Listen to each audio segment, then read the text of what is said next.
This is Python's Paradise. This is your host, Greg Gilbert, aka the Python Hyena, here in Fredericton, New Brunswick, Canada, here on March 8th, 2022. Very windy out there on this winter day, but very happy. Received clarification on a job opportunity today, which will be nice. But you know what? I love coming on here and doing my podcast and talking to some interesting guests. And I have one down here today introduced to me by Scott the Icon Helmsrest of Attitude Era Live. Folks, I give you a fellow podcaster and radio personality, Angelo Thomas DiSipio, also known as Mad Dog. Mad Dog DiSipio. How are you, Python? Oh, gee, you've got a great voice. I like your voice. You've got a great radio voice. That's 30 plus years in radio and television. Oh, wow. Yes. Well, that is usually my first question is give some of your background and how you got into it 30 plus years. Yeah. I'll tell you what, I've always been fascinated by radio. I loved, of course, growing up, I watched tons of television like a lot of kids did. But I was fascinated by, and I'm going to give away my age now. I grew up listening to a guy named Wolfman Jack. Oh, I know who he is. Yeah, well, yeah, everybody knows the Wolfman, and I grew up listening to guys like Wolfman Jack and Murray the K and the great radio personalities of my day. And in fact, when I grew up, I wanted to be Wolfman Jack. But you know, I might have had the beard for it for sure. But I was fascinated by radio. The idea of creating pictures with your voice, to create, you know, a landscape for someone who can't see you and they can only hear you. And that's, to me, was a challenge, how to be creative, how to be entertaining, how to be an artist.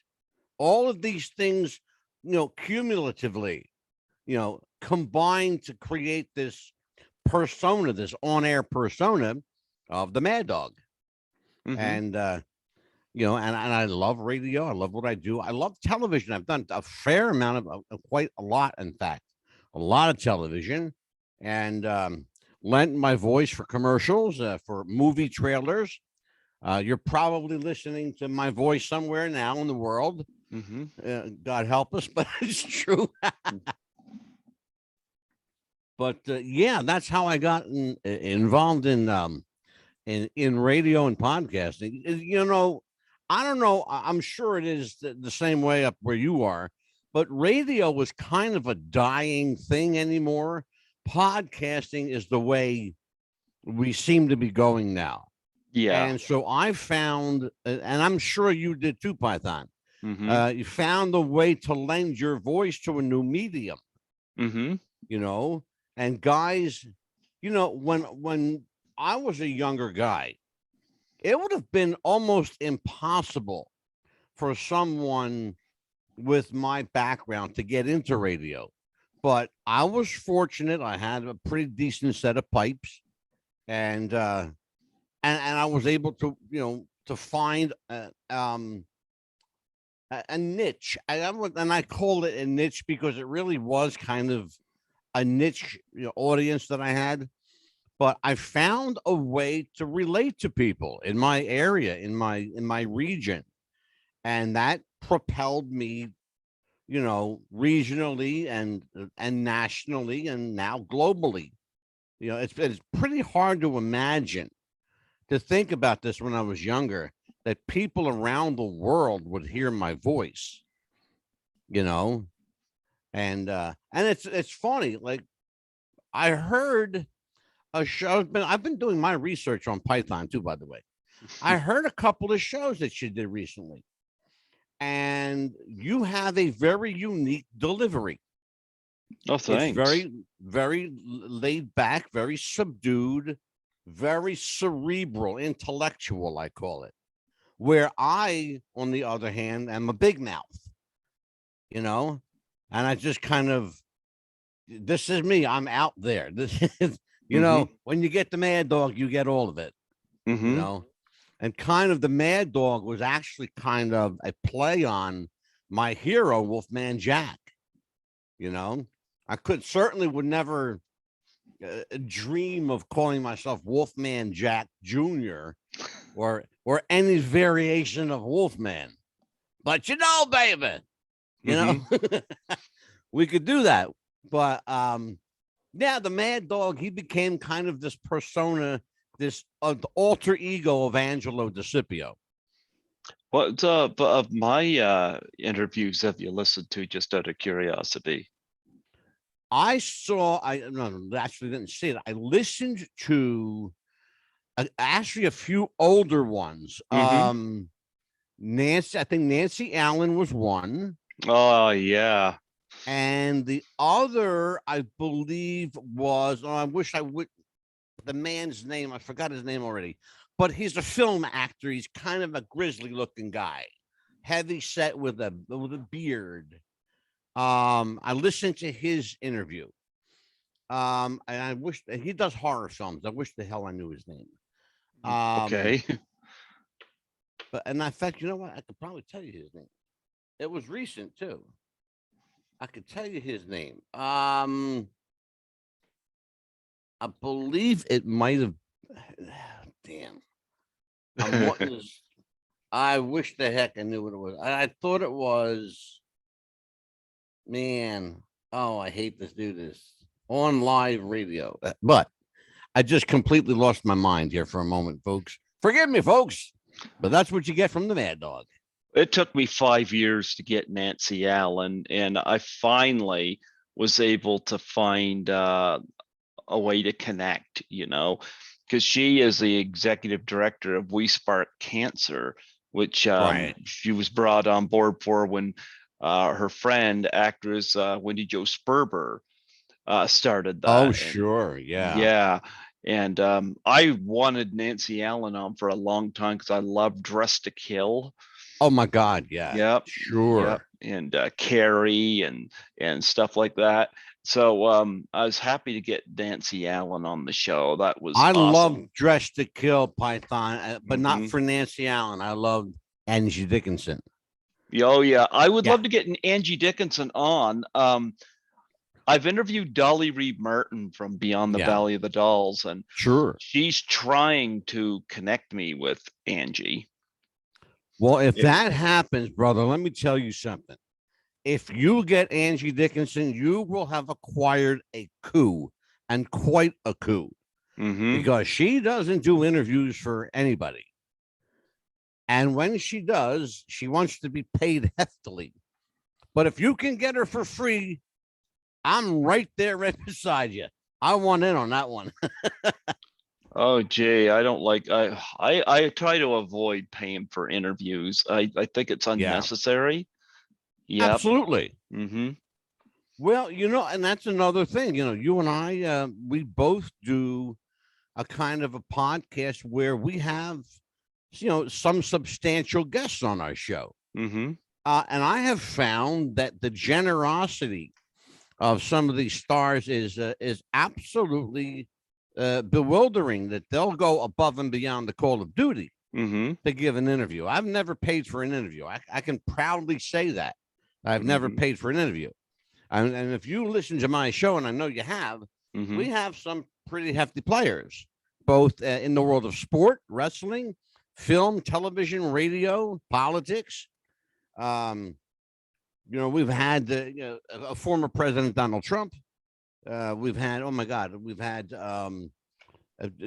name it from sports. They've been here, baseball, football, wrestling.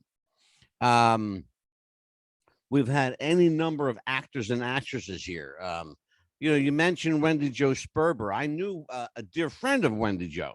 Hmm. His name was Ron Palillo. He played Arnold Horshack. Oh, he was in Friday the 13th, Part 6, Jason Lives. Yeah. Yeah, he was the first victim. Yes, he was. And Ronnie was a very, very dear friend of mine, rest in peace. The I'm late good Ron Palillo. friends. I'm good friends with Nancy McLaughlin, who is Okay, sure. in Jason Lives. And Yeah, I was talking to her last night, actually, and she sent this to me. I love it. Yeah. Yeah, I love it. Nancy is a really good friend of mine, and she's always been encouraging to me, and I love her dearly. And yeah, Ron Palillo, I know him better from Jason Lives and Welcome Back, Cotter. Yeah, absolutely. Of Yeah. course. Well, if you grew up in the Cotter generation, you know, Vinnie Barbarino and Arnold Horshack were the two names of the day for Hmm. sure. Yep. That and Epstein's mother with the the ever-present school note. But Hmm. yeah, that's how I started in radio and TV. Um, my career's been very interesting. I have had a vast and varied career in wrestling, television, radio. Oh my God. And of course the thing that I'm known for, and I'm sure you know about this, but I am a bona fide psychic and medium, and that's what I did that for many many years, and I still do that. But I only have one client, and that client is the U.S. government, Okay. and that's who I work for from time to time, and that's as much as I can tell you about that. I want to go That's back to Wolfman Jack because I got a story sure. there. Um, People have asked me where I got the name Python, and on the practical end, I love African wildlife, and especially Yeah, snakes. sure. Um, but where I kind of got a little bit of the inspiration, I was watching American Graffiti, and there's that little subplot where Richard Dreyfuss is trying to find out who the woman in the white car is. Of course, Yeah, Suzanne the white Summers. T-bird. Yeah, Yeah, Suzanne Summers. He's yeah, trying absolutely. desperately, and he winds. You hear Wolfman Jack all night on various radios, playing music and doing his Sure. dialogue. And Richard Dreyfuss pops by there the A hours and wants to speak to Wolfman Yeah, sure. to get this out to her. And I love the fact that he gets waved in by somebody. Yeah. And we, the audience, know it's the Wolfman, but Dreyfuss's character doesn't. No, And he goes he in doesn't there have a clue. and he sees this guy. It's Yeah. Wolfman, but he doesn't Mhm. know it. But he sees this guy who's sitting there at his equipment and whatnot, and he's offers him popsicles because something happened where all the popsicles are melting. The And air conditioner broke in the studio. yep, and he is eating popsicles. And Richard Dreyfuss tells him his plight, and he says, "Well, I'll see what I can do." Blah blah blah. And I loved it when Dreyfuss leaves. He does a double take because he hears the Wolfman on the air, and he turns. Yeah. You just see the silhouette of him doing the Wolfman. And what Oh I yeah. liked about that is when he was talking to Dreyfuss, eating the popsicles, he Yes. was the real guy. But when he was on Absolutely. the air, he's the Wolfman. I got a little Absolutely. I got a little inspiration from that. It's interesting you talk about. It's we all go through that. Hmm. People in the business will understand what I'm talking about. You've got the private individual, you've got Angelo Thomas DiSipio, you've got Greg, okay?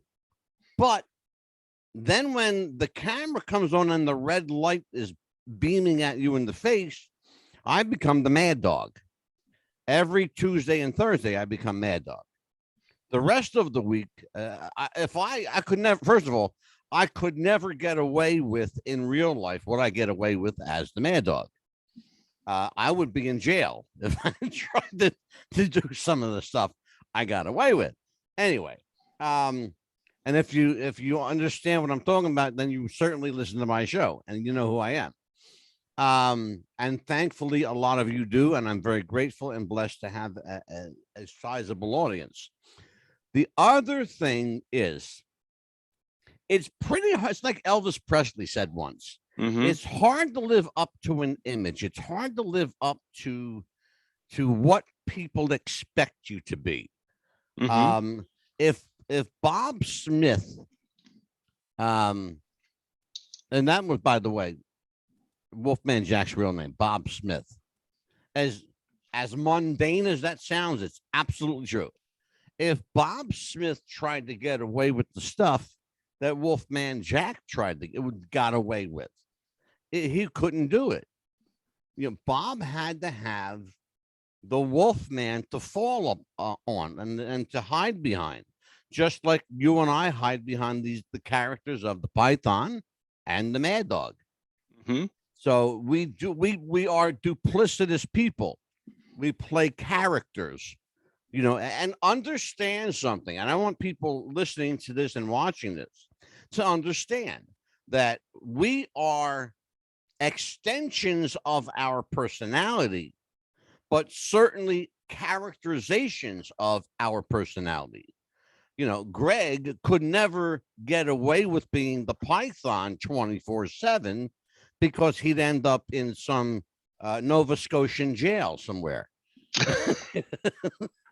You know, and so, you know, and it's nice though. It really is. It's nice that we can get away with playing a part, and that's what I really love. I love being the Mad Dog. You know, I would have loved to have been Richard Dreyfuss though, walking away and having that silhouette going, "How baby," you know. I would have loved to been that guy. And now people who are watching this on video are saying that man has lost his mind. No, my mind has been gone a long time. It's not another one of my happened. Another one of my influences, of course, is Howard Stern. Love Howard Stern. I'll forgive you. Oh, you don't like Howard Stern? I will forgive you. I think Howard is a unique, he is certainly a unique personality. I think that what Howard did early on was certainly groundbreaking in as far as his fight for free speech. And I absolutely am with him on that. But Howard I think he took it a little too far on occasions and pushed the envelope where it need not be pushed. Certainly he did that on his radio show, and he attempted to do that on his television show, which was subsequently pulled from the air. Now he does the same thing on YouTube where he can get away with it. But I think that Howard is an amazing talent, a great individual for free speech. Certainly a guy who speaks up when the less vocal don't have that opportunity. Howard's the guy that he's the go-to that people listen to. The problem is, as I said, Python, I think he just pushed it where it didn't need to go in some regards. You know, give some examples. Well, you know, a lesbian bingo and you know, butt bongo and you know, and having a brother and sister kiss each other. I mean, you know, I never heard those ones, but I gotta say he's a hell of an interviewer. I'll say that. He's in. Well, no, I absolutely gave him credit for that. He's a great talent. No question about it. But he has resorted to things in his career, especially the early days of his career. When, you know, don't forget, he was called the shock jock. You had guys like Howard Stern and my personal favorite, Don Imus. who were, I don't know if you know who Don Imus Oh, was. I know who he is. Yeah. Yeah. Don Imus, rest his soul, was an amazing, he was the anti Howard Stern.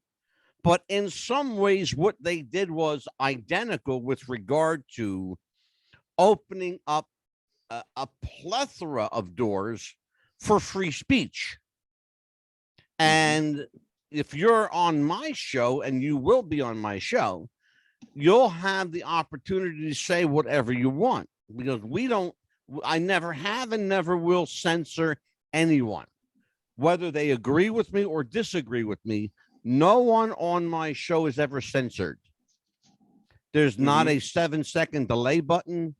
There is never any how I want to. There's never any subversion of vocabulary. You can say whatever's on your mind. Okay. And we allow people to do that because it's an important part of free expression. And so that's what we do, and I encourage that, not only with my guests but with my staff, and I have a couple people work for me. I have an amazing co-host named Amelia Chapman. Amelia is an amazing interviewer. She is a sponge.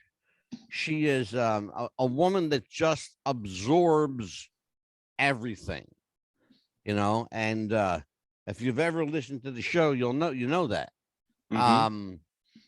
She kind of reminds me, you mentioned the Icon.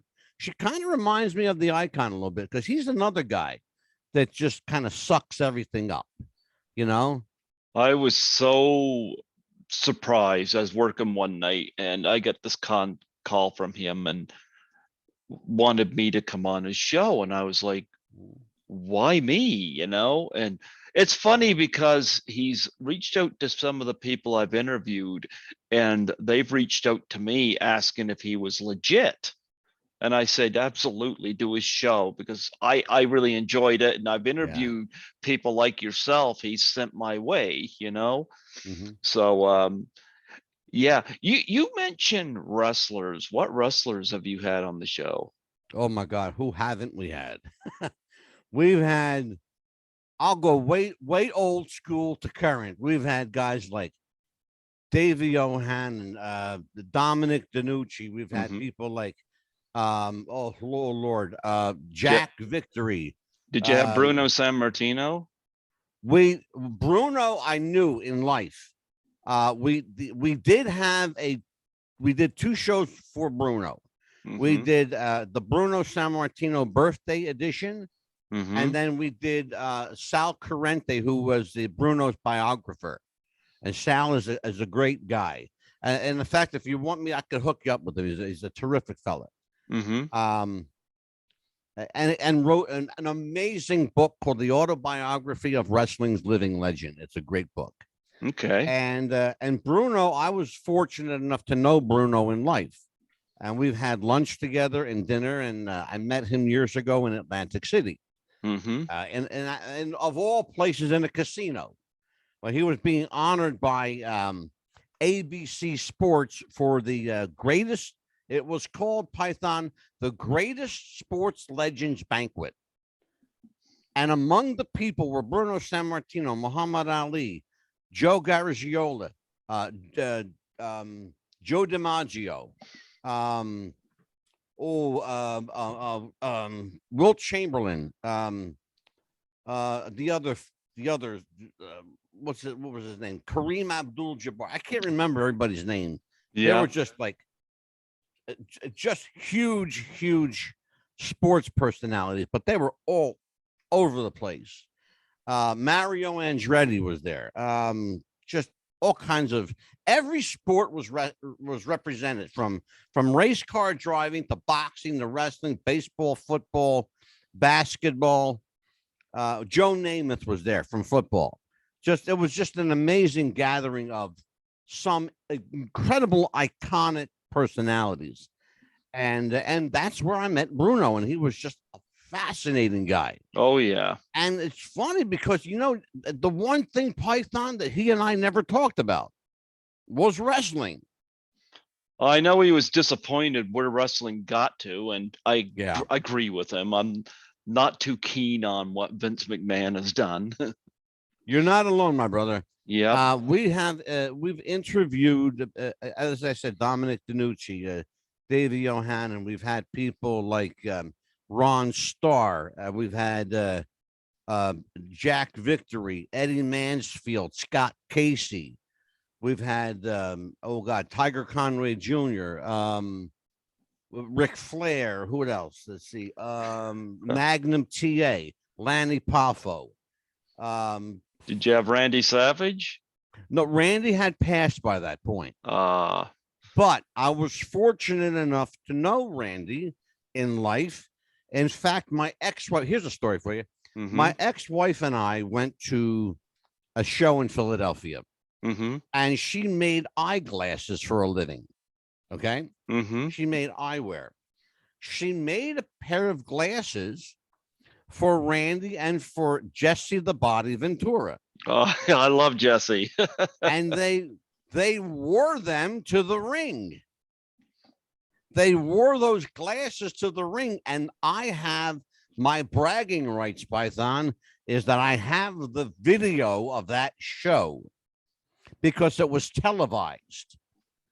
It was a TV, taping in Philadelphia. And I have my bragging rights are Randy Savage and Jesse the Body are wearing the glasses that my ex-wife made for them. But that was a one hell of a night. That was a great night. Do you know Jesse? Oh God, Jesse's a great guy. I spoke to Jesse for an hour. Talked about politics for an hour. I love Jesse. Yeah. He's a great guy. If you ever have a chance to get him. And if you can't get him, let me know and I'll get him for you. I would love to have Jesse on the show. I would treat him well too. Oh yeah. Well, he loves to do podcasts and he doesn't charge anybody either. Wow. There's other wrestlers too. Like one of the saddest times for me, the closest I came to crying about a celebrity passing was Roddy Piper. Oh my God, yes, the hot rod, sure. I've had his son Colt on the show and his daughter Ariel on the show. In fact, I'm still in touch with Ariel. I would love to have either Ariel or Colt, and I have reached out to Colt about a year ago. And I don't know if he got busy or whatever, or whoever handles his bookings, but yeah, I would love to have either of them on the show. Because that's an interview I want to get into because I know some things about Roddy Piper she probably doesn't know. And I'd like to get into that interview. I'd love to speak to her. But yeah, Roddy Piper was one of those. In fact, we lost in 1 week. We lost Ivan Koloff, Dusty Rhodes, and Roddy Piper within an 8-day period. Wow. Yeah. Think about that. Think about how awesome those three names were. They generated huge money, huge ticket sales. They generated huge emotion. And that's what wrestling is. It's emotion. And you've had guys like Ivan Koloff, the guy that beat Bruno, and you could hear a pin drop in Madison Square Garden. And you've had Dusty Rhodes, the man who unseated the legendary Harley race. And then you've had, of course, the incomparable Roddy Piper. How do you even put a label on Hot Rod? He was the guy you loved to love and the guy you loved to hate. Loved him. Yep. They can't get heat that way anymore. Nobody does heat because they're afraid to get heat. I had this conversation. We did a whole show. In fact, we're going to do another one with Davey Johannan. We're going to do a show called What Happened to Heat? Where did it go? Why is everybody so gun shy to be controversial? It's a show. Sometimes it's bad heat. I'm going to tell you Give one me an guy, example of one bad heat. one guy I don't like Mhm. for the longest time was Shawn Michaels. When the Completely Montreal understandable. Yeah. when the Montreal screw job happened, Yeah. he took the Canadian flag, rubbed it on his crotch, blew his nose on it, Yeah. spit on it, stomped on it. And I like, Mhm. if Bret Hart had done that to the American flag, they would have been calling for his The head. country would have been in uproar. I think It what would have Shawn made, Michaels did there yeah. was not called for. I absolutely agree with you. There's no reason to desecrate someone's heritage or to desecrate their flag. It is, flags are symbolic. They're supposed to be considered sacred. That's why we get so angered and so hostile when someone burns the American flag. Well, I You even know, heard like when the Iron Sheik put the American flag on the or and spit. I was told he never spit on the flag. no, he never did. Nope.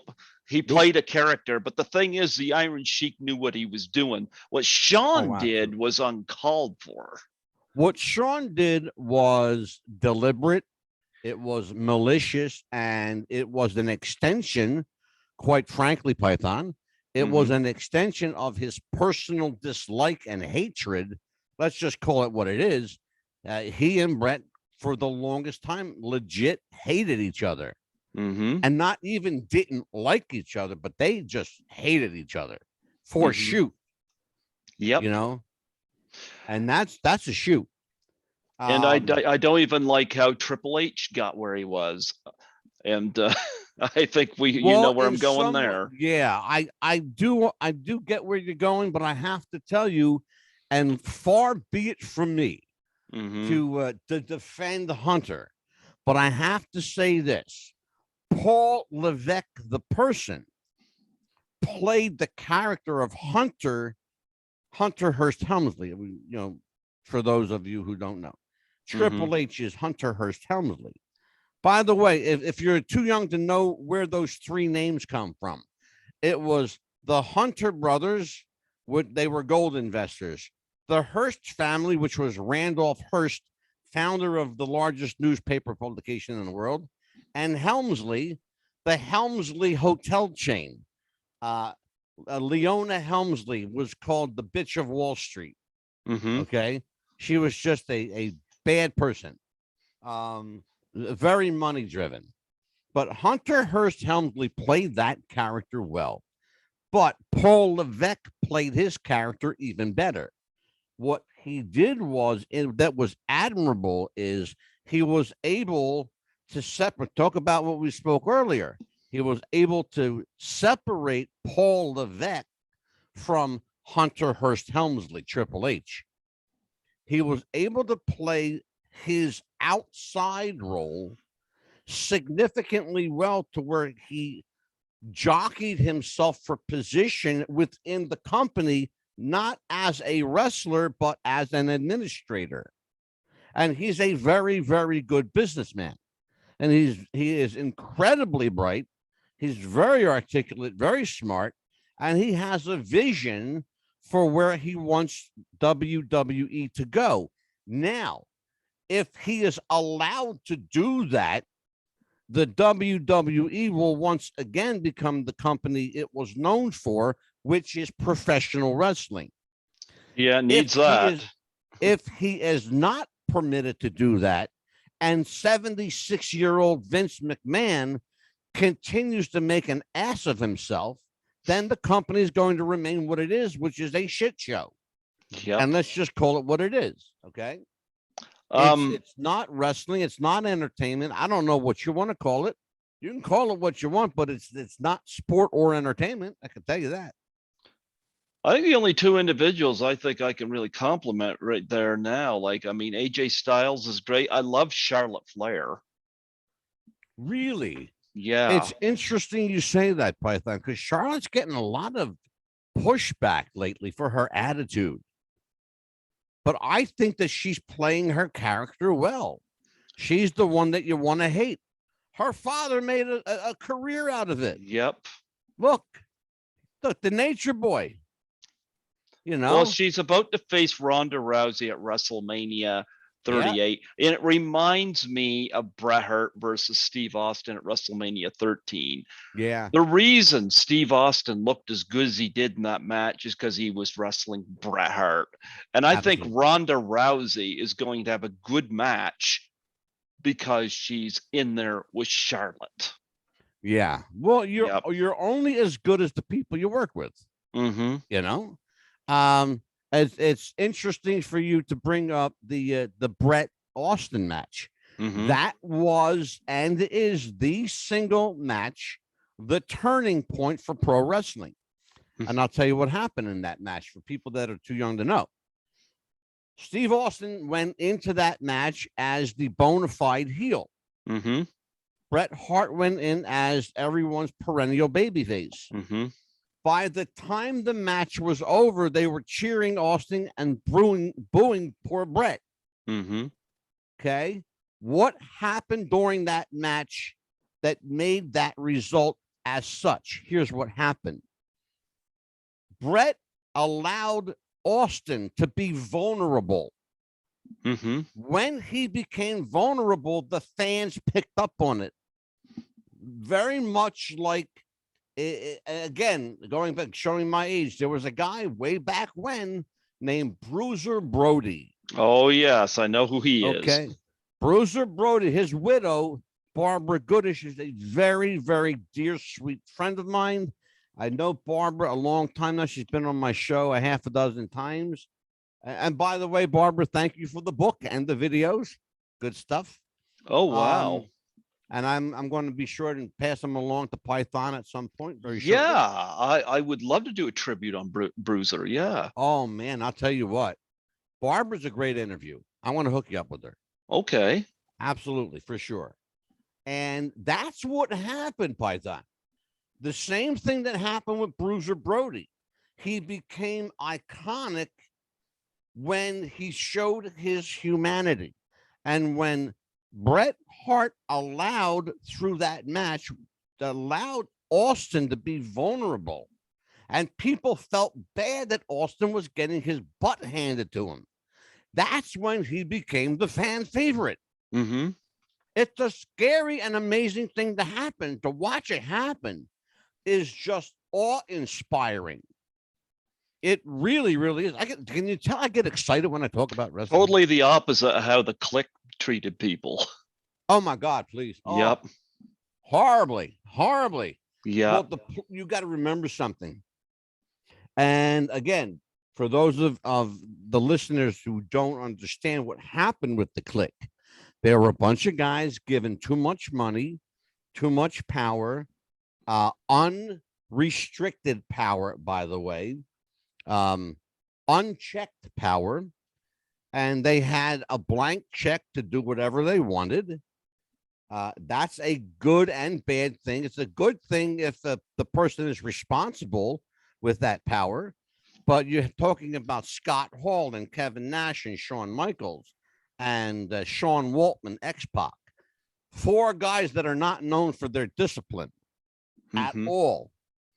Sean got disciplined when he messed with that Marine, though. Oh, yeah, they tore him up. Absolutely. They sure did. Yep. That Marine beat the snot out of him. I like how some of the wrestlers say there was more than one Marine. I think it was only one. It was one. Yep. Sean told the story that it was 3 guys that beat him up. Sorry, Sean, but you're lying. It was one guy. It was one guy your size, and he beat the snot out of you. Yep. You know, and didn't use a super kick to do it.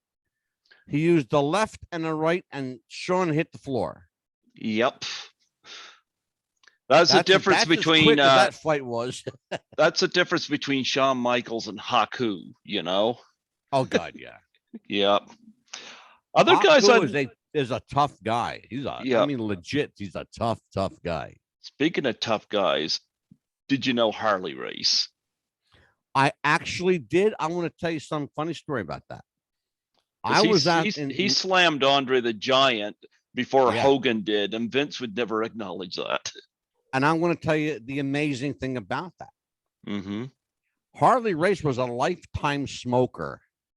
He smoked 2 packs a day Mm-hmm. for almost 60 years. All right. Long time. Harley Race and I met at the NWA Cauliflower Alley Club convention in Cherry Hill, New Jersey, Mm-hmm. 1999. I was outside having a cigarette in between a break in the show. Mm-hmm. I went outside to have a cigarette. I get a tap on the shoulder. I turn around. I'm not even kidding. You can't make this up. I get a tap on the shoulder. I turn around and I'm staring face to face like this with Harley Race. Okay. 9-time world champion. All right. Mm-hmm. Who comes up right behind him? Good old JR, Jim Ross. Oh, okay. And Jim Ross was a smoker at the time. Jim doesn't smoke anymore. Mm-hmm. So I give Harley Race a light. He was looking, he had cigarettes, but no lighter. Okay. JR comes out. He takes his cigarette out and starts to light it. Right? Flicked his too. So I got Jim Ross. I lit a cigarette and Harley Race lit a cigarette. We were out there and we spoke for so long. Both of these guys missed the opening of the second half of the show. And I kept them out there. It was my fault. Mm-hmm.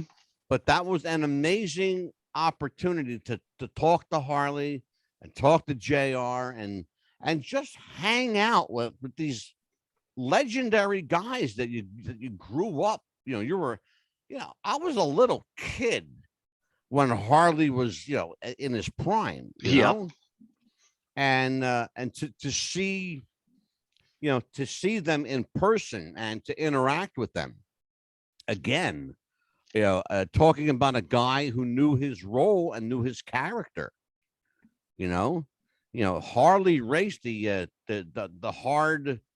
hard living, tough fighting, the guy from Kansas City, the every man's man. Mm-hmm. He was that way in real life, but he was also a husband and a father and an uncle and a grandfather. I heard good things about him. He was an amazing guy, one hell of a guy, really nice, and a nice man, really nice man. As was the legendary Baron von Raschke, Jim Raschke. Mm-hmm. I got to hang out with Jim Raschke, and Python. I have to tell you this, and maybe it's just because of the age that I am, but I was at this show, and the whole time I spoke to Baron von, excuse me, get my teeth going here, Baron von Raschke, no one came up to him the entire time. Now, I don't know if they were afraid to, or I don't know if they didn't know who he was. He was part of the last the Shea shows. Yep. Yeah.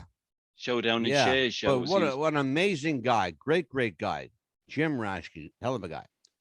I'm over here tying up your conversation. Ask me questions. Go ahead. Oh yeah. Okay. Well, I'm gonna bring up some other wrestler name. Sure. Terry Funk. Terry is a great guy. I actually spoke to Terry about 2 weeks ago. Yeah, I love Terry. Yeah, I know he's going through a rough time right now. He is, but you know what keeps him going? Huh? When people pick up the phone and call him. Would he do this show? Well, he won't do any shows, but he will talk to you on the phone. That he will do. And I know him, and I can't get him to do a show. That's okay. Yeah, and I'll tell you when we get off the air. I'll tell you why. There's a reason for it. That's okay. I don't hold it against him. Yeah. Yeah, no, and when you find out, you'll understand completely. But he's a sweet guy. Going through a rough time. He lost his wife. Yep. And that hit him hard because that woman was his everything. Oh yeah. Vicky was his everything. And I understand a little bit about that. I just lost my father, and I see how it's affected my mom. So, and it's been rough, but you know what? It's like anything else. If you have a support mechanism and you've got people around who love you and care, it makes things a little bit better. In fact, it makes things a lot better. But yeah, but Terry is a sweet, sweet guy. He's going through a rough patch, but I think he's going to be okay, Python. Yeah. Well, I'm hardcore wrestling. It's a give or take. Terry Funk did it the best because he made you believe it. He invented it. Yep. Oh yeah. He did. He invented it. Terry was phenomenal. There's no hardcore without Terry Funk. Nope. Nope. And that's why even the young guys know who Terry Funk is. Mm-hmm. He's the guy who created their genre. Mm-hmm. He created that hardcore style. And he did it in Japan, of all places. Yep. Oh, I've watched some of those. Yeah. Yeah. Yep. And you can do it in Japan and get away with it because theirs is a much more realistic, a much more hands-on physical wrestling than ours. Ours, and I think it's no secret that you might also agree that ours is more entertainment, more showbiz than fight. In Japan, it's a lot more fight than showbiz. For sure. Jake the Snake Roberts, you met him? I have met Jake. Love Jake. I have had his brother and sister on the show. Mm-hmm. I have not had him. It's funny. I was going to have him on the show, but then the bastard go ahead and got signed by AEW. Now I can't touch him. He got signed by AEW, and I can't touch him now. I'm a big Jake the Snake fan. How about Ricky the Dragon Steamboat? Ricky, I had the chance to speak to a few times. He's never been on my show, but I've actually had the chance to talk to him a bit. A nice guy. Again, a guy that doesn't get enough credit for his intellect, for his wrestling brain. He's a really brilliant guy. I think Hulk Hogan was a little intimidated of Steamboat's success. Absolutely. Yeah. Hulk Hogan, and I'm going to tell you, this is no tale out of school, folks. Hulk Hogan is intimidated by anybody's level of success, especially now because his spotlight is starting to dim. It's diminishing. And there's a generation of young, really bright, great stars coming up that are really good at what they do. You know, and the more people focus on them, the less they focus on him. Mm-hmm. And, you know, there are three things that nobody wants to see happen. They never want to see somebody lose their money, lose their life, or lose their spotlight. But in wrestling, it happens every day. Mm-hmm. Hulk still has his money. Hulk still has his relative health. God bless him. But his spotlight days are quickly fading. You know, soon it's going to be a generation of people that are coming up going, Hulk who? You know, they literally won't know who he is. You know, unless he has had such a cemented career that you can't help but know who he is. But again, Python, Hulk Hogan did a lot of damage to his own career at his own hands. It did not help him. We have to go there. It didn't help him having that sex tape released. No. That didn't help. The Gawker trial did not help him. It helped him financially, but it also placed him as a snitch. And nobody likes a stooge in wrestling. Nobody likes a snitch, a rat. Jesse didn't like him a whole lot. No, because Hogan was a rat. Mm-hmm. You know, you'll find that wrestlers are a lot like the mafia. They're a tight-knit group of guys, and nobody likes a rat in wrestling. You know, it's like their version of Cosa Nostra. Did you know Kurt Hennig? I never knew Kurt. I did have the pleasure of seeing him wrestle many times in person, and he was an amazing athlete. But I never got one guy I never got to meet. Okay, how about George the Animal Steel? Ah, the best, the best.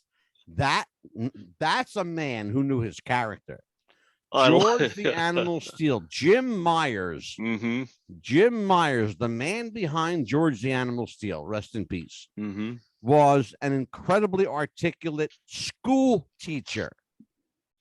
People don't believe that. It absolutely is true. He was a school teacher. And not just a school teacher, but check this one out. He was an English school teacher, English major. And he also coached the football team. He was an incredible mind, a football mind, an athlete. He had a great skill for coaching and teaching. And but when he became the animal, Jim Myers embodied George the Animal Steel. He became George. You know what's funny? You say that because between him and Kamala, I I bought into that as a young man growing up. I could not believe years later how articulate they were, you know?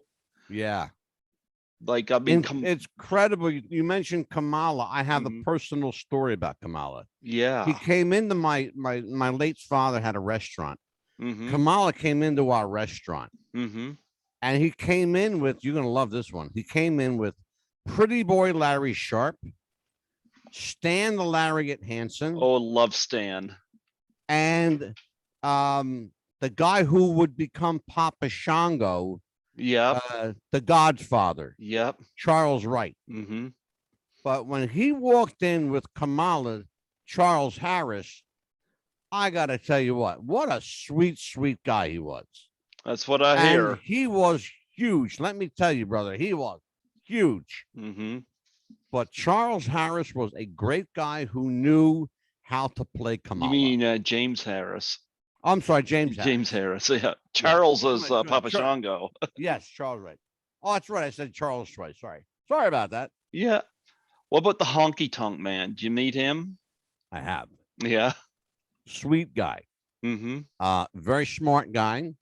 And tougher. He's a lot tougher than a lot of people think he is. Mm-hmm.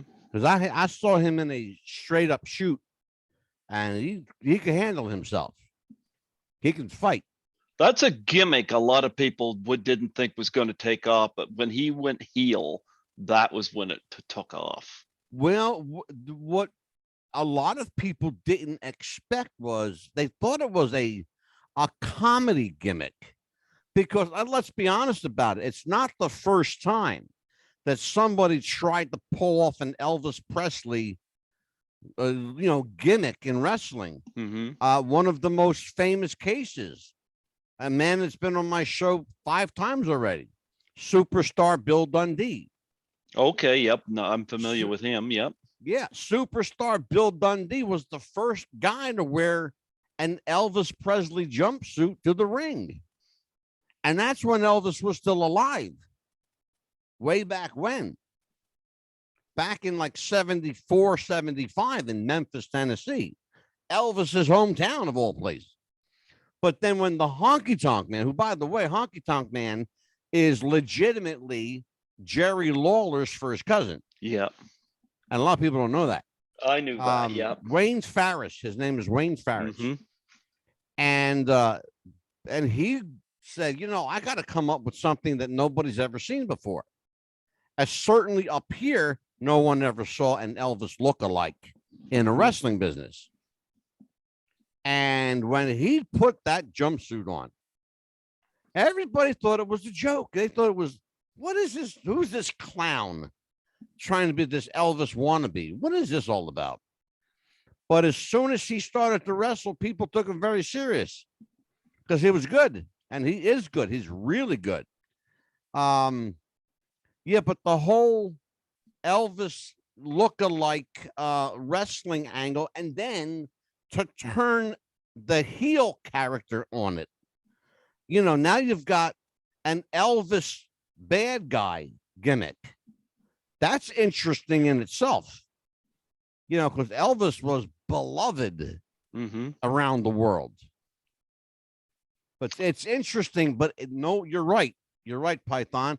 They said it'll never happen, it'll never go over, but it went through the roof, brother. Mm-hmm. I have a more obscure name for you. Outback Jack. Outback Jack, aka Jimmy Jack Funk, No, aka Outback Jack is um Peter's Stillsbury, Outback Jack. yeah. And as I said, I revert to what I said before. Jimmy Jack Funk. He actually played that character for 3 matches, and Oh, then yep, and then they gave the character to a guy named Jesse Barr, who became uh, Jimmy Jack Funk. okay. Yeah, Jesse Barr. But Outback Jack, there's a lot of people don't remember that name. You know how I Outback, remember? Because I got into wrestling just before WrestleMania 3, and they had the stickers in the hostess chip bags. yeah, And Outback Jack was on one of the stickers. And gotcha. it's sad he was never in any of the pay-per-views, you know. I've got the LGN figure over there, you know, and Yeah, but I hated how the Bulldogs treated him. I heard that story. yeah, absolutely. The Bulldogs were bullies. Mm-hmm. You know, Dynamite Kid and Davey Boy Smith were bullies. Mm-hmm. I think a lot of that had to do with the amount of steroids they were eating because they were consuming massive amounts of steroids, massive amounts. The And I Rougeos have really the believe, answer. yeah, well, I really believe, and I honestly do believe this. I believe that steroids, not only do they affect you physically, I believe they affect you mentally. Mm-hmm. And I think that it really played head games with both of those guys.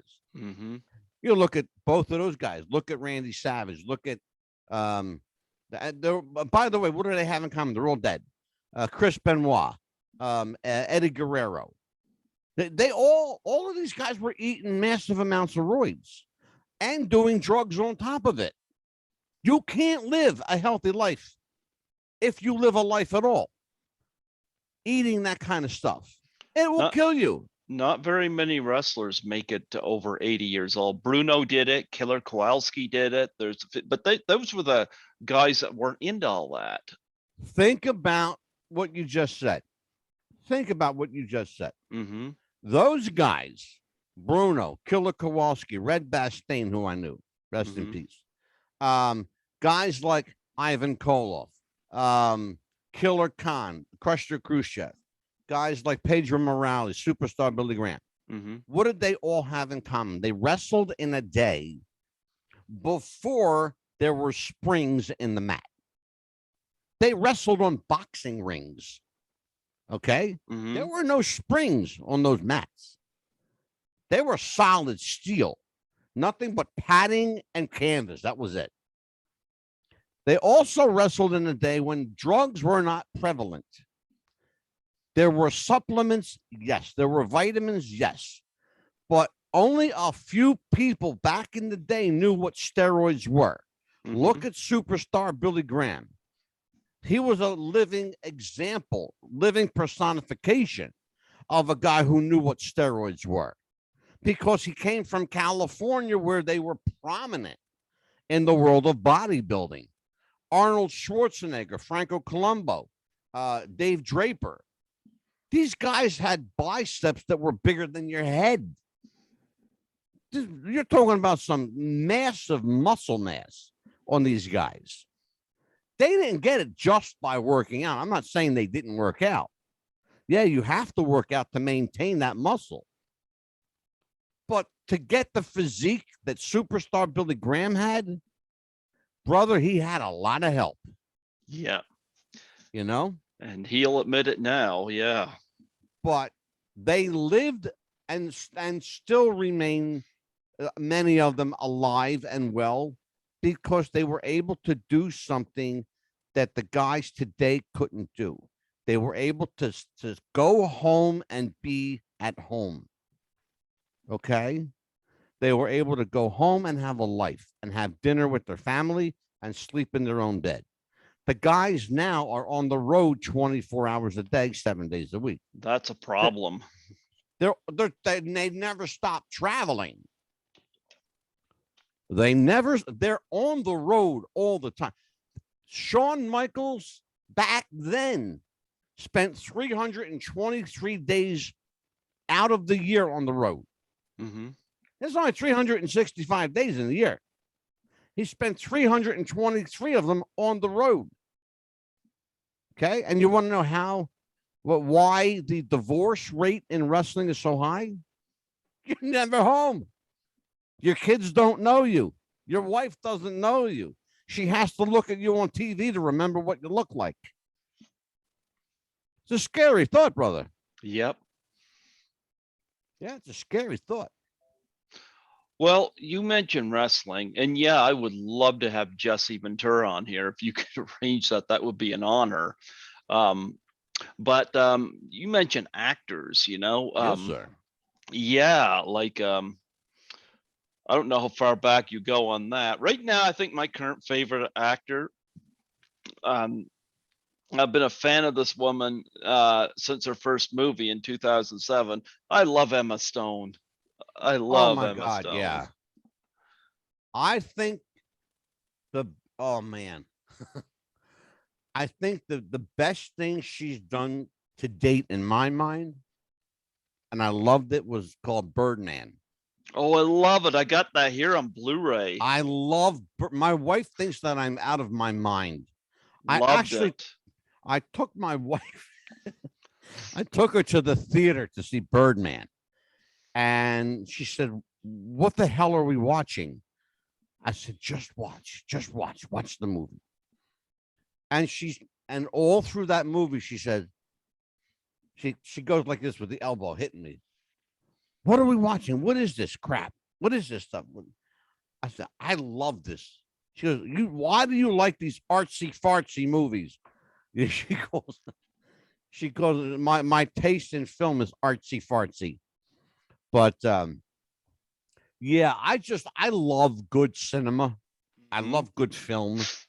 And I'll watch any kind of movie, but Emma Stone, she's a favorite. I'll admit it, she's a favorite for sure. I absolutely love Emma Stone, and um she just seems to be interesting every time I watch her, Yeah, and I also love the fact that she kept her marriage and pregnancy out of, I mean, the paparazzi saw them, but she yeah, wasn't showcasing it, I like the sure, fact she's trying to be real and not be phony.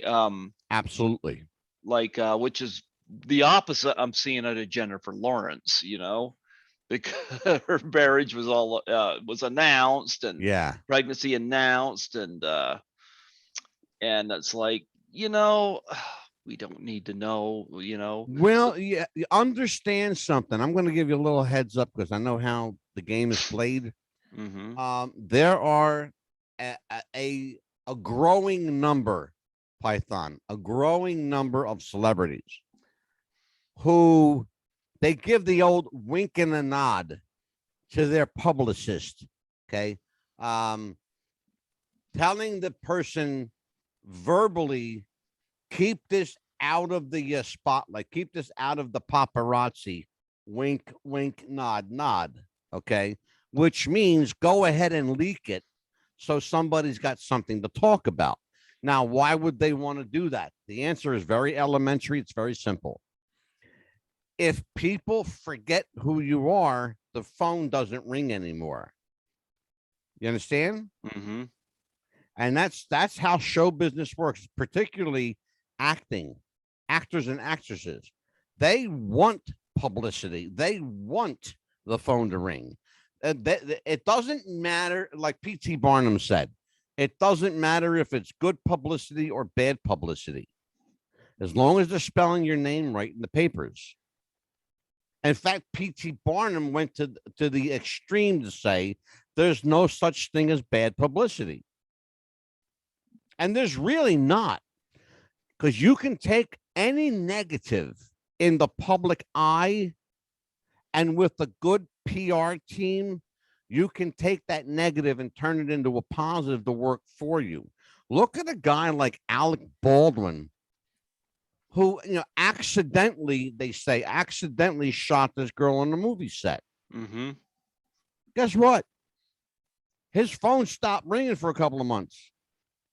As soon as they spun it around and made him the poor soul, people are calling him again. In the meantime, some poor girl died. We don't know whether she was accidentally killed, purposely killed, targeted. We don't know. And we probably never will, because on a movie set, again, it's the code of omerta. It's the code of silence. It's a lot like being in the mob. There's a lot of these things that have the mob mentality. The notion of keep it within our group, just like the wrestlers. Keep it within our circle. And it's hard for people to understand that. It's even harder for some people, Python, to grasp that. But the fact is, hey, that's the world we live in, and you either like it or you don't like it. But you can't, if you turn your back to it or turn a blind eye to it, doesn't mean it doesn't exist. It's there. So I think it's the time now that we acknowledge it, accept it, that there is a level of world out there that doesn't play by the rules. The entertainment business does not play by the rules. Professional wrestling does not play by the rules. Mm-hmm. And celebrities with a certain amount of clout and status don't play by the rules because they don't have to. And that's as simple as that gets. What notable actors have you interviewed that just blew your mind to talk to? Wow. Oh, there's a couple of them. Oh, mm-hmm. There's a couple of them. Probably the most interesting, and I'll say it this way, the most interesting guy because of the diversity of talent that he has was a guy named Michael Paré. Okay, now, I know who he is. Yeah, you know who Michael Paré is. Yep. For those of you who do not know, Python is the up on the curb here, because Michael Paré is most well known for a film called Eddie and the Cruisers, mm-hmm. and then Eddie and the Cruisers 2, Eddie Lives. He's also well known for a film called Mayday. And Earth. He's done a lot of disaster films. He's done, and he has actually a new film out now. It's a Christmas movie. Michael Paré is a hell of an actor. It's a really interesting guy because he's very deep. He's very insightful. He's got a lot of wisdom, and he really does. He's the kind of an actor. I think you'd like him. Mm-hmm. He's the kind of an actor that throws his whole being into his role, into his character. He's one of those people, you've heard this before, Python, to become the character. He really does become the character. Was he in the Philadelphia Story with Nancy Allen? Philadelphia Experiment, yes. Experiment. Yes. Story, not story. That's 40s movie. Experiment. Yeah. Okay. Yeah, the Philadelphia Story was Jennifer Jones way back in 1942. I know what one you're talking about. I just got the Philadelphia name Experiment. Yeah, yep. She sure was. Nancy was in that one well. Yep. Yeah, yep. And I know he's done some movies with for Uwe Boll as well. So Michael Murray. Yep. I've had great Uwe Boll actor. I like him. Yep. I like him a lot. Yep. Who else have you interviewed that grabbed? There's a real interesting guy. He's a character actor. You may not know his name. And I love interviewing character actors because they're fascinating people. Mm-hmm. They're the kind of people you see them show up in everything, right? But you don't know their name. This guy's name is Jim Fife. What's interesting about Jim Fife is I actually went to high school with him. I went to high school with this guy, Jim Fife. Lo and behold, He goes to Hollywood and becomes an actor. Okay. And surprise, he starts getting work, and a lot of it, a lot of work. If you don't know who he is, he's best known for a couple things. The film The Frighteners with Michael J. Fox. Okay, I've seen that. He plays one of the ghosts in that Okay. film. The other thing he is known for, he played Willie Loomis on Dark Shadows, which was a television series with Ben Cross on NBC back in the day. He did the updated Dark Shadows. And Ben Cross, a hell of an actor, played Barnabas Collins on that show. Great show. But Jim is the kind of guy, he's got a list of credits like this. But a lot of people don't know who he is because he's that guy. Oh, that's that guy. Kind of like Dick Miller. Exactly. Yeah. Exactly like Dick Miller. Mm-hmm. Dick Miller was in every movie ever made. I had the pleasure of having Dick Miller on Python's Paradise 5 months before he passed. Oh, man. I was so glad because I didn't have him on my list of people to reach out to. Yeah. And I just thought, well, he's doing a lot of conventions. I thought, well, I'll reach out and see. And I got him. And had I waited too much longer, I wouldn't have had him. Yeah. He gave a great interview with what he and his wife, Lainey, who was in The Graduate. Yeah. Oh, God, yeah. I'll tell you what, you know, there's not much I have in the way of regret. But, you know, you're talking about getting somebody before they passed. We booked Hacksaw Butch Reed, wrestler. Hacksaw Butch The Natural. Reed. Yeah, The Natural. Yeah. We booked him for the show. He died a week later. Oh. He passed a week later. I remember when he passed, yeah. Yeah, I was on the phone with him just a week before, maybe 10 days before that. Booking, you know, firming up his booking for the show. And then he passed away. I do regret that. That's one thing I say, you know, I should have just, and here's what happened. And again, I could kick myself in the butt for it. He wanted to be paid. And we have this policy of not paying anybody. So we were negotiating getting him on and maybe paying him later. But again, you know, fate stepped in and he was taken from us. And I sometimes I think about, like, I should have just gave him the money. But then if I do that for one and it gets around, I got to pay everybody, you know? Then it becomes a thing. You know what happens, Python? It becomes a dangerous precedent. You know? And then before you know it, you're going into your pockets and you're going broke for guests. Yeah. You know, I don't know about you, but and I've been very open about this. I don't make any money from my show. Neither and do I don't want to. And that's what people are surprised about, that I don't want to. Can I? Yes, I can. I have Pepsi as a sponsor. I have manscaped.com as a sponsor. But I don't get any money from them because I don't want their money. What I want from them is something money can't buy, which is advertisement, their kind of advertisement. Because I'm global now because Pepsi is global. I'm global because manscaped.com is global. Without those guys, people in England don't know who I am. People in Germany don't know who I am. Thankfully, they do. Because Pepsi is known everywhere. You know, let me tell you one of my biggest regrets. And this was something that I couldn't foresee happening.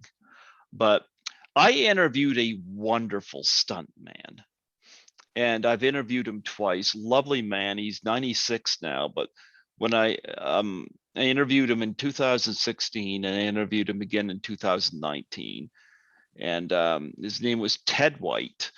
And he was... I know the name. Yeah, I know who he is. He was Jason in Friday the 13th, the final chapter.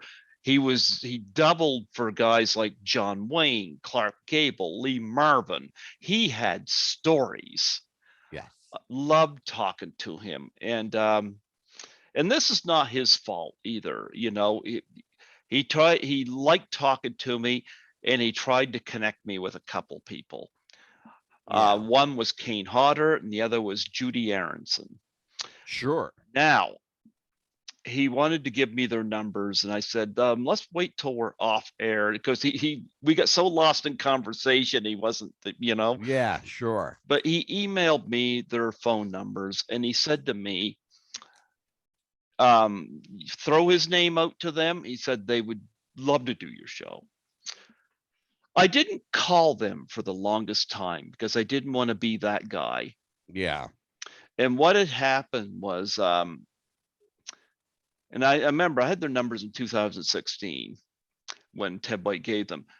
I interviewed Dick Miller in August of 2018. Mm-hmm.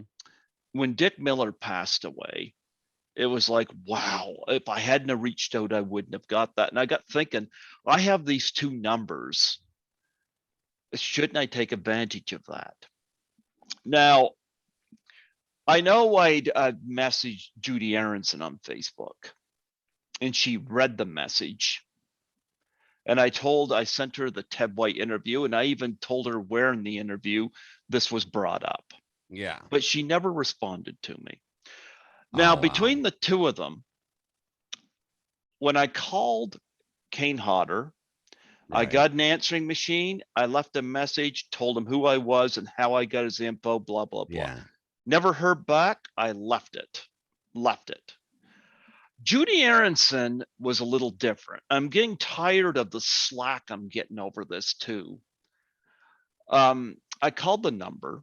Mm-hmm. Somebody answers and claims I had the wrong number. Right. So I contacted Ted White. Ted White was baffled. He said, that's her number. Yeah. And I said to him, I said, do you think maybe I might have spooked her? And he said, she would never do that. Interesting. So I left it. And I'm a co-producer on a film called 13 Fanboy. I know the film. Yep.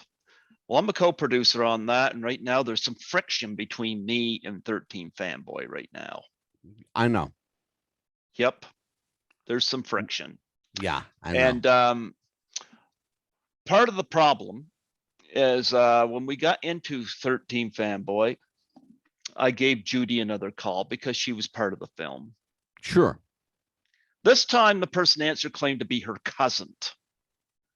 Was going to give the information. That's the last time I called. Yeah. Debbie Sue Voorhees, who was in Friday the 13th, Part 5, and the director of the film, she's been on my show 5 times. Mm-hmm. The third time I had her on, I told her about this. She told me to lose the numbers. Yeah. I felt like shit when I heard that because I'm no stalker. Yeah, absolutely. But anyway, when we got into doing the campaigning and whatnot, I'm an advocate on suicide and depression. Mm-hmm. I'm coaching right now a Canadian actress who lost her stepdad, who she was really close to. Yeah. And she contacted me because she knew I had beat depression a couple of times. Yeah. And I've been just kind of keeping contact with her. And yeah. I know she messaged me one day and she was like, I thought of you the other day. Thank you so much for keeping me in your prayers and blah, blah, blah. Yeah. Anyway, when Robin Williams had passed away, there was a follow-up to the Ice Bucket Challenge for ALS, and it was called the Doubtfire Face Challenge. Right. And it involved you videoing yourself. You take a pie in the face and you nominate 3 people. And I had a few of my guests do it. Lisa Langlois, who I'm very close friends with, did it. Nancy McLaughlin did it in front of props from Jason Lives. Sandy Johnson, who is Judith Myers from Halloween, did it. Sure. And her husband was dressed up as Michael Myers. Yeah. One of the people he nominated Nick Castle, PJ Souls, and Felissa Rose. I met Felissa Rose. PJ. Oh my God, PJ. Oh, she's a character. I would love to get her on the show, but PJ is a character. I met Felissa Rose at Frightmare in the Falls. I showed her Sandy's Doubtfire Face Challenge. And she was like, "Oh, I definitely will do it. I love Sandy." Sandy posted that Doubtfire Challenge after lockdown to cheer people up, and people loved it, you know? And depression's not a fun thing to go through. Brother, I understand. I will tell you something, Python. One of the things that I do is, first of all, again, I'm a bona fide certified psychic medium, but I am a credentialed and certified life coach and grief counselor. I also do drug counseling, marital counseling, and personal relationship counseling. If there's anything that I can do to assist you, please let me know. I know all too well the toll that depression takes on the mind, on the body, on the spirit. It's the heaviest weight you can't see. People don't understand that, the simplicity of that. It's what takes you down, and in some cases you're helpless to bring yourself back up. So you need that to reach out and have that other grab your hand to pull you up from the water. You know, I don't know how a lot of people nowadays are dealing with, personal grief and personal depression. It's an individual thing. I know that what works, my approach works for me, and when I deal with people, because I make it personal, because it is personal. It's a very personal thing. So I make it personal. I don't shy away from, passing fault where fault needs to be passed. We got it. And that's how you hit it head on, Well, where I'm going with this is that Scotty McCoy, who does a podcast, he's a friend of mine. Scotty's awesome. And Scotty said, "Why don't you throw the Doubtfire Challenge out to some wrestlers on Cameo?" And I was lucky. Tori Wilson did the challenge. Good. James Ellsworth did the challenge, and Teal Piper, Roddy's daughter, did the challenge. And I threw it out to a few actors. Leah Thompson did it. She did it with an ice cream cone, though, because it was in the middle of a pandemic, and she just happened to have an ice cream cone. She's funny. She's funny. But I thought, you know what? I'm a co-producer on 13 Fanboy. There was only one notable name that did the challenge on that set, and I was like, I put $3,000 into that movie, so I threw it out to Judy Aronson on Cameo. Sure. She responded and said that she was so jealous that Ron Sloan had done it and didn't know that she got nominated. And she was opening to do it, but due to the pandemic, she couldn't do it then, but she promised she would do it. Well, last year, right around Thanksgiving time, about a year had passed since I sent that, I started doing follow-ups, and I threw Doubtfire Challenge out to a few people, and I just kind of threw a follow-up to her. Now she's declining it, saying it doesn't feel right to her and whatnot. And I've been discovering, and I discovered this recently. I had somebody send me a screenshot of negative conversation going on about me on the chat group for 13 Fanboy that I wasn't privy to. And it opened up with one of the higher profile people saying that I was acting weird again. And apparently the Doubtfire Face Challenge was their catalyst for saying that. And I'm like, you know what? I'm sorry if I seem pushy, but I grew Right. up bullied. I grew up being told I was nothing. Sure. Absolutely. And I tried to do so because you know what? This challenge, recently, And the ice bucket challenge, absolutely everything you're saying, brother. You're every talking to a guy that's 5'2". You well, know? everybody, when they did the ice bucket challenge, people wanted to see celebrities do it. Yeah. Sure. And this is what I did with this. People wanted to see celebrities do it. Sure. And right now, I'm being viewed as the friggin' like Debbie Zuvorhees has blocked me on Facebook as of right now because I went public about this. And I'm like, well, they went on a public chat and was saying stuff to me, and they wanted to know who. They're frantically trying to find out who had sent me the screenshots. Yeah. I'm like, it's not a matter of who sent me the screenshot, it's why they sent the screenshots. Absolutely. I got vilified. Well, there's the why is the important part, because whenever someone does something, there's a reasoning and motivation behind it. Mm-hmm. What we as the bullied, what we need to do is to find out why, the why, number one, and then find out who, why. Okay. People don't understand what I'm talking about. Here's as simple as it gets. Who did it? Why they did it? Okay. Why they did it? What's the reasoning behind it? Well, I know if what you can, if you can reason and justify, I might listen to you. Mm-hmm. But more often than not, there's never a why. That's my point. Mm-hmm. There's rarely ever a why. But there's a lot of this has been embellished. Mm-hmm. And the whole thing, I was told that I spooked Judy Aronson and made her unsettled because I called her. I was given the contact info by Ted White.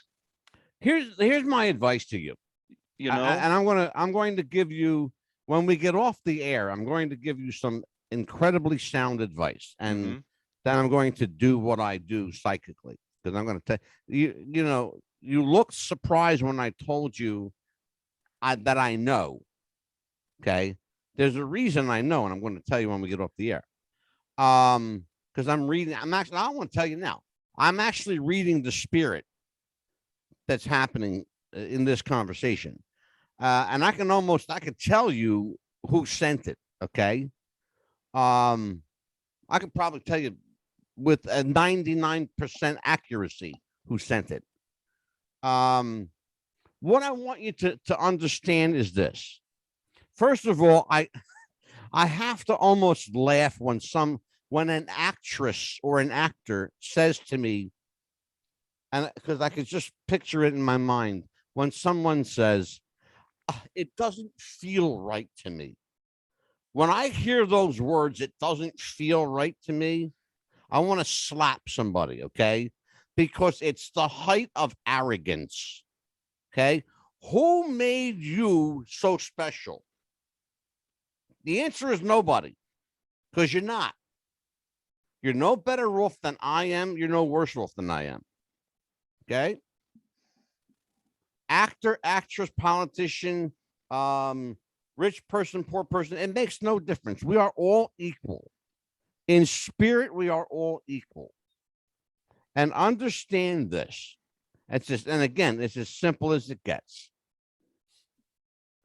To pick on Python, or excuse me, to pick on Greg for something that you consider to be his inadequacy is throwing the mirror back at yourself, because you, Miss Aronson, are inadequate. And I'm going to call you out, okay? You're inadequate. Now, if you got a problem with that, address it to me, not to Greg. All right? Now, because I can prove what I say. The other thing is, and it's important for you as a person to understand this, sometimes you have to cut your losses when they become insurmountable. And sometimes you have to do it just for the sake of your mental health. And now that you've reached that point now, because I can hear it in your voice, I can sense it in your spirit, and I know where your head is going with it. So what I'm going to tell you is to walk away from, and I know you put $3,000 into this. You know what? You'll Mhm. get the $3,000 back. Oh, Walk no, away no, from, no, no, no, no. I'm glad I put the 3 grand into the film. okay, You know, I want my name on it. I don't regret that. I do not okay. regret that. Well, No you can way. absolutely be proud of it, but you can also walk away from that headache. Yeah, because I feel like, look, to Judy Aronson, I am sorry. I did not mean to make anybody uncomfortable. But when I hear from Debbie, it's like, I'm sorry, but they leave Ted White out of the equation. Right. And Ted White would not have done that if he didn't trust me, Yeah, you absolutely. know? And the stuff that went on behind my back, and again, I was on a group chat the other night with an independent director, and he was dealing with this kind of stuff. And when I come Right. on the chat, this come on again, and he called them out. Again, I got blamed for this, and Right.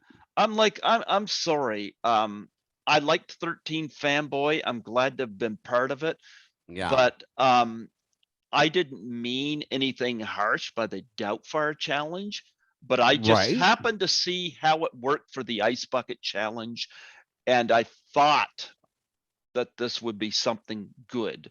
And I feel like I got looked down on because I wasn't Well, part of the I hierarchy. will tell you that you may feel that way, but your spirit is rejoicing in the fact that you followed your heart, you followed your gut, and you did something good for people.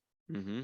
For that, you have nothing to be looked down upon. You have nothing to be ashamed of. You Mm-hmm. have nothing to apologize for.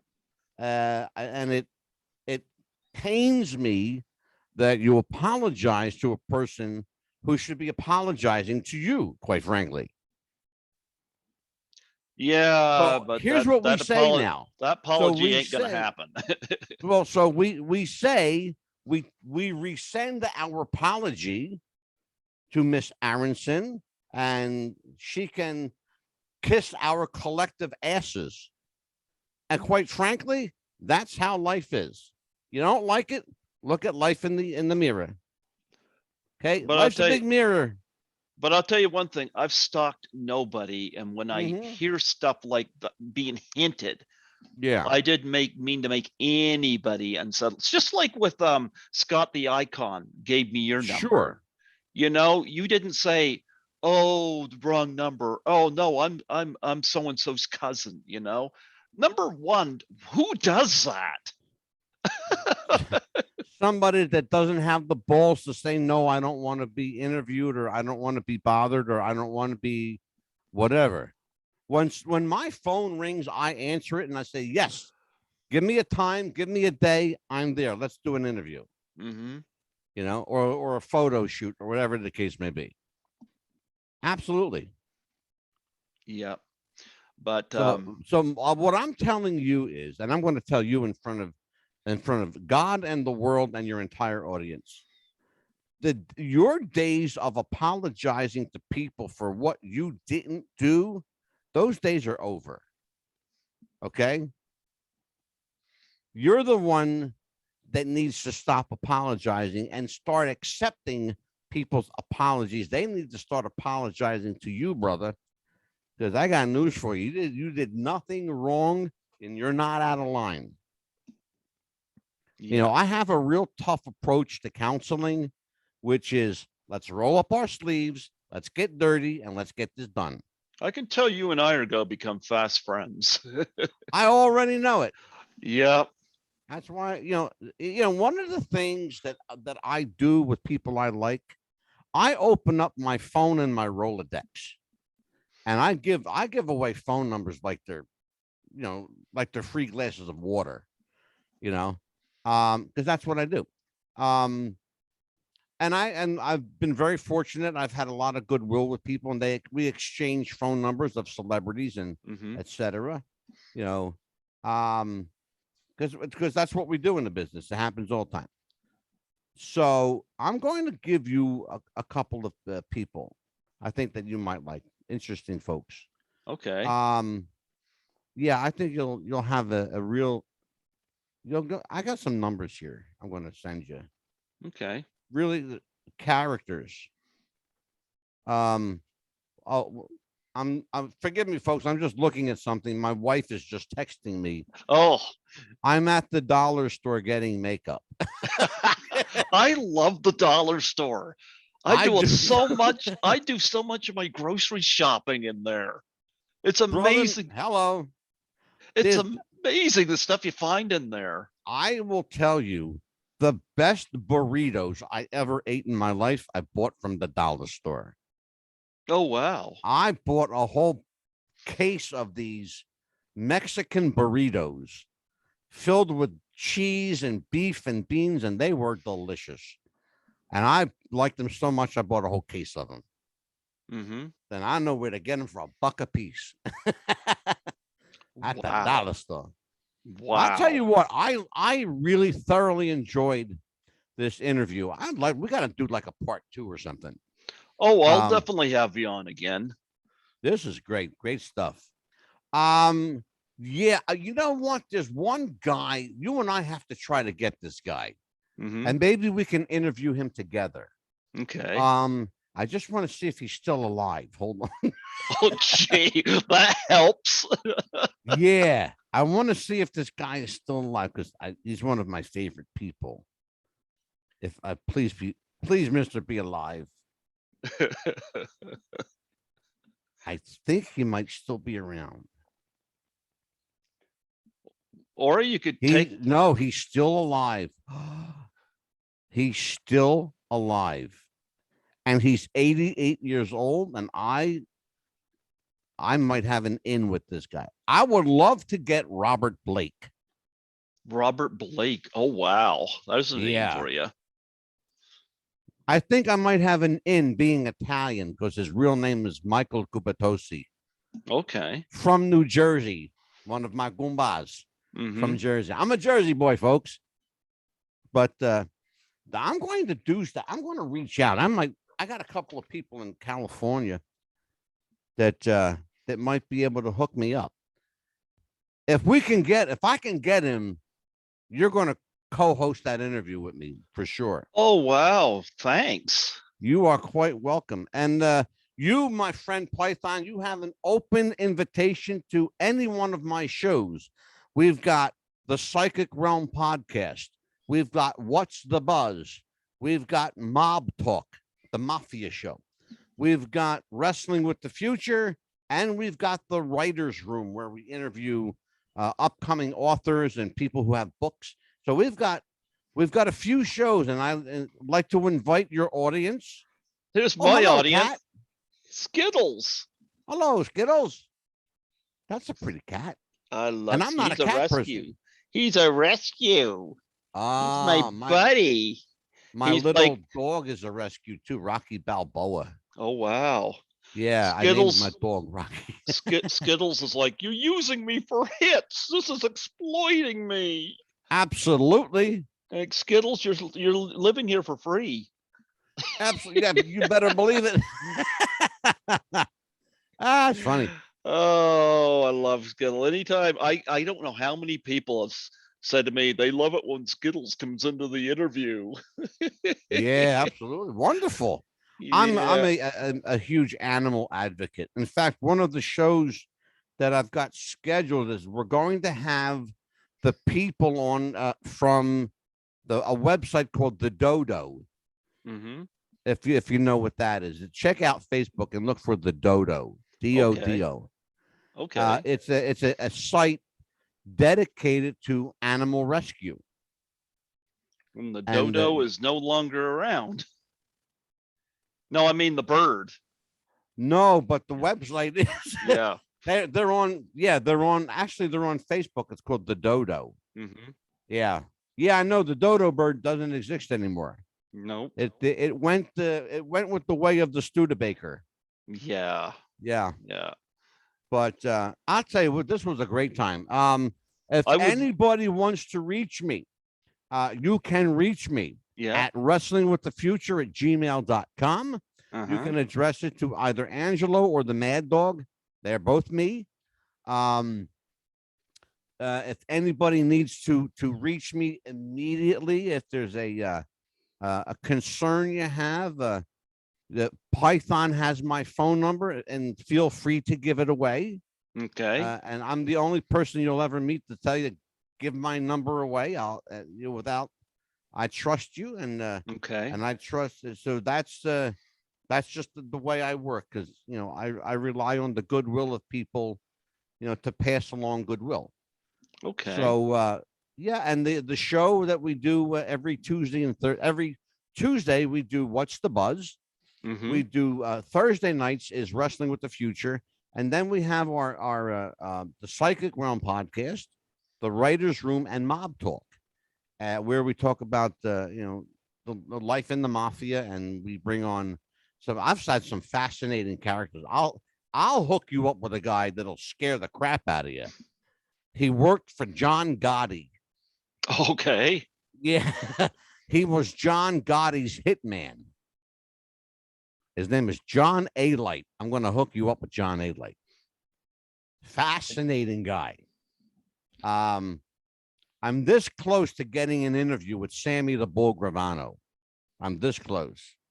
So we're just waiting for him. He has all the info. We're just waiting for him to say, yeah, okay. I'll tell you So, one thing. If you're able to, I'd love to have Jesse the Body Ventura. You're able to I do am going that? to try to, brother, I'm going to try and make that happen for you. That'd be I am going to try amazing. and make that Yeah. happen for sure. Yeah. I know he'll remember. That's not even an issue. I know he'll remember. It's just getting a hold of him, because he is like everywhere. Right now, he's living in Mexico, Yeah. which is isn't it strange that a former U.S. governor is now living outside the country, but he comes back often.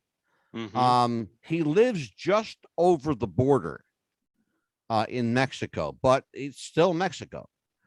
But they know who he is. He doesn't get, I'm assuming or presuming that he doesn't get the headache and hassle that you and I might get trying to cross the border. Yeah. But particularly now in the States, it's horrible here, folks. If you don't live in the States, stay where you're at, because it's tough getting in and they won't let you out. It's really, really rough right now. Love Jesse. And of course, the widow of Bruiser Brody. I'm open Yeah, to that. Barbara. Yeah. Absolutely. Yeah, I Absolutely. In do fact, tribute interviews when people have passed away, so yeah, it allows sure. me to still have, like, I remember I've done 5 interviewing the widow of Zoe Tamerlis Lund from Miss Hmm. 45. Yeah, Yep. I do that when people have passed. It allows them to still be part of the show. absolutely. Yeah. No, I'm so glad. I want to say special thanks to Scott the Icon for hooking this up. This has Oh, been, absolutely. Icon, you definitely earned some brownie points, brother. he You has. Yep. you sure have. Yep. Yeah, I I love will be this. doing his show in September. Yep. I will be Icon's guest on Attitude Era Live. Yeah, he had me on there, and I was like befuddled. I was like, why did you want to interview me? And I'm like, wow, I felt so welcome, and he sent some people my Yeah. way, and I hooked him up with a couple of people as well. And he had I've had a couple of people have messaged me about him. Hmm. They said, he said he interviewed you. Is this guy legit? And I said, absolutely, do his show. He'll make you feel Yeah, for welcome. sure. Yeah. I've actually sent. I'll tell you who I sent to him. You're gonna laugh. Hmm. You remember Tiny Tim Tiptoe Through the Tulips? Yep. Okay, his manager is a very dear friend of mine. His I've name is reached out to him, Steve. Steve. Yeah, Yeah, Steve Plim. he just had I think a death in the family or something. He sent me a Yes. text back, and so I'm gonna wait on that. But Yeah. yep. Yeah. He's over the last couple of months. It's been rough for him. Hmm. He had surgery. He had open heart surgery because he's got a bad ticker. So they had to Yeah. fix his heart. Then he was on rest for, for everything. It was like, geez, just stay home and rest, do nothing. He's feeling a little bit better. Steve is the kind of guy, he's one of those kind of people that you can't hold him down. He's got to be doing something all the time.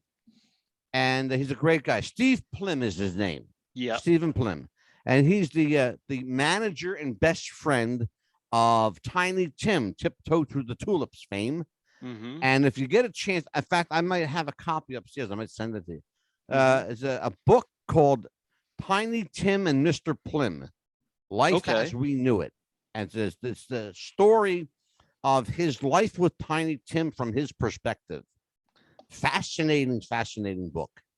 And I'm going to try and get a couple of my books to you. My book is called Psychic Fingerprints, A Life's Manifesto. I'm going to try and get that book to you. The other thing, what do I need to do? Oh, I know what I need to do. I need to send you a Wrestling with the Future t-shirt. Oh, we got to do that for sure. You're going to get a care package in whatever country you're in. You're going to find it. you don't have to do that. I know I don't have to, but I do that for people I like, so I'm going to do that to you. Oh, I'm going to hook you up with a little care package. We'll send it to you. It'll have a bunch of stuff in it. And I'm going to send you.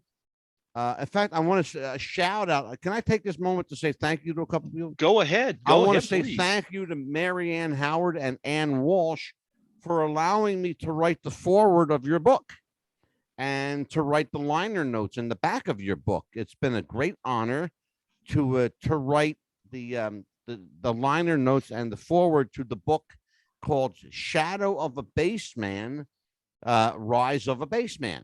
And it's a book about Paul McCartney. If you like the Beatles, you'll love this book. The first book, this is the second book icon. The first book was called Shadow of a Bassman. And the second one is called, let's see, Rise of a Bassman. And I think the other one is going to be called Shadow Dancing. It's called Shadow Dancing. It's going to be a 3-book set. 2 of them are already on Amazon and bookstores. The third one hasn't come out yet. When that comes out, I'll send that to you also. Okay.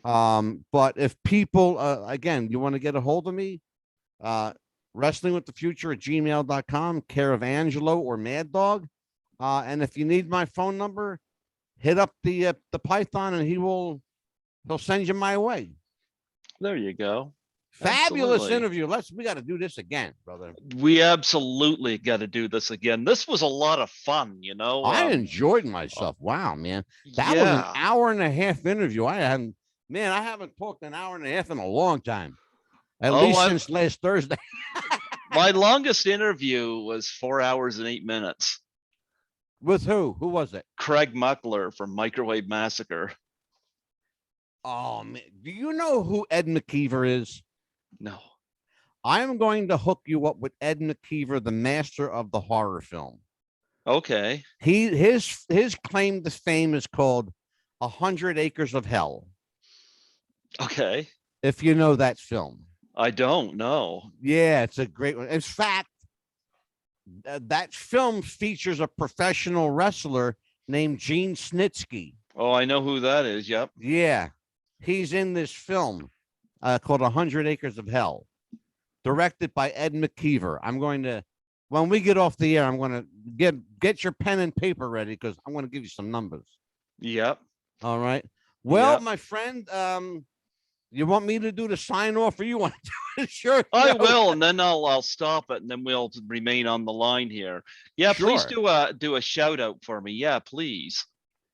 Well, I'll tell you what, folks. This is Mad Dog DiSipio, and in true fashion, I gotta say, heads up, hooray, and let's do it again to my friend, the Python, on Python's Paradise.